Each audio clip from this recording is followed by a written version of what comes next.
Baik, pada kesempatan ini kita akan berbicara tentang apa itu sistem proporsional tertutup, apa kelebihan dan kekurangannya. Namun ada juga yang nanya, kok bahasnya politik, karena mau masuk tahun politik. Bukan.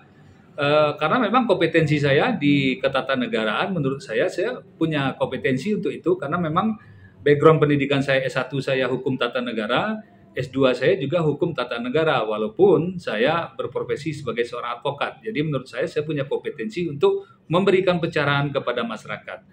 Nah, jadi yang dimaksud dengan sistem proporsional terbuka dan tertutup, ya, sistem proporsional terbuka adalah sistem yang proporsional yang sedang kita berlakukan pada saat sekarang. Jadi tahapan pemilu yang sedang berjalan sekarang itu memakai sistem proporsional terbuka itu dulu.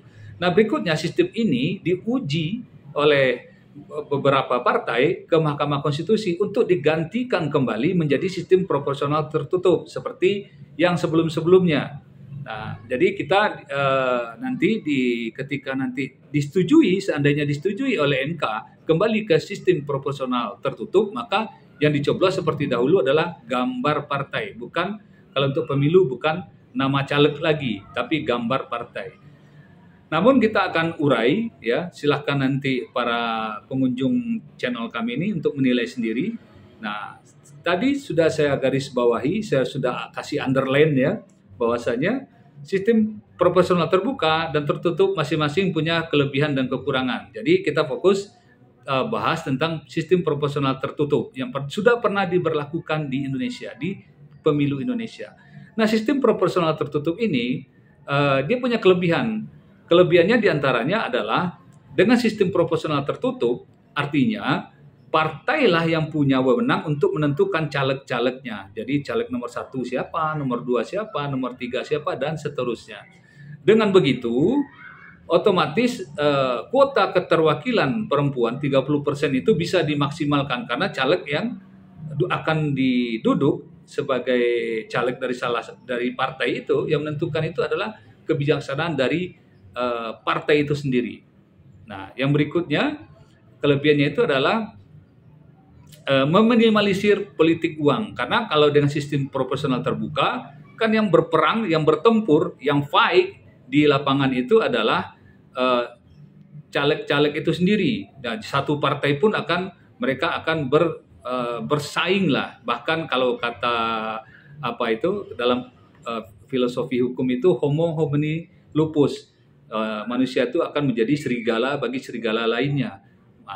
Bisa saja nanti ketika sistem proporsional terbuka itu kawan satu partai itu akan menjadi serigala bagi kawan satu partainya yang lain untuk mendapatkan satu kursi. Namun di proporsional tertutup itu meminimalisir politik uang di tengah-tengah masyarakat.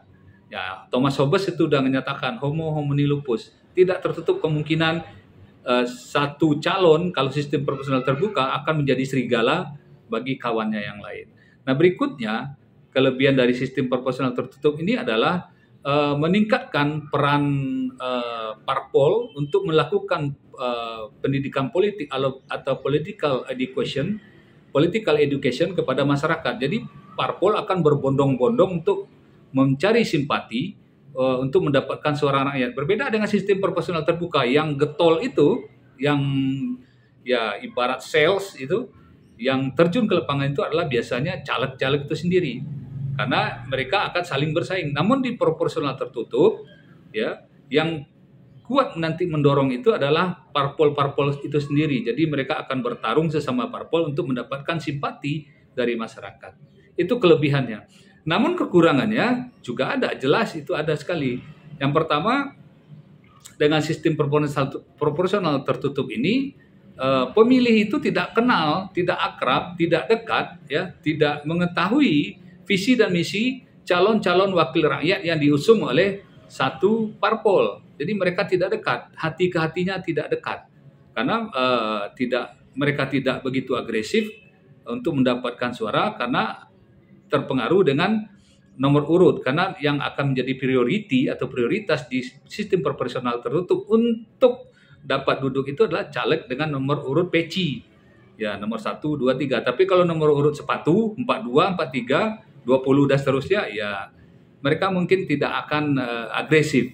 Nah, berikutnya kelemahannya itu sendiri adalah politik uang akan kuat di parpol itu sendiri karena berebut nomor urut sebagai caleg. Nah, jadi akan berebut di internal. Politik uang itu akan kuat di internal partai, bukan di dalam masyarakat. Yang berikutnya, dengan sistem proporsional tertutup tersebut yang menetapkan caleg itu sebagai calon dengan nomor urut berapa itu adalah partai itu sendiri, maka punya potensi yang kuat sekali akan terjadi oligarki di partai itu sendiri. Jadi partai itu akan terjadi oligarki. Perkoncoan di situ akan kuat sekali nantinya. Ya, siapa yang dekat dengan siapa, ya, itu yang akan mempengaruhi gerak-gerik langkah dan partai tersebut dalam mengakomodir caleg-calegnya, bukan mengakomodir kehendak rakyat, bukan mengakomodir lagi siapa yang akan didorong oleh masyarakat untuk maju menjadi caleg. Jadi yang akan kuat itu adalah caleg-caleg yang dekat dengan penguasa partai. Nah, berikutnya itu adalah kelebihan dari sistem proporsional tertutup ini adalah tidak responsifnya caleg-caleg itu nanti terhadap tuntutan masyarakat karena tidak ada ikatan batin yang kuat antara si caleg itu dengan voter, dengan pemilihnya. Jadi dia tidak terlalu respons karena memang chemistry-nya tidak terjalin secara kuat.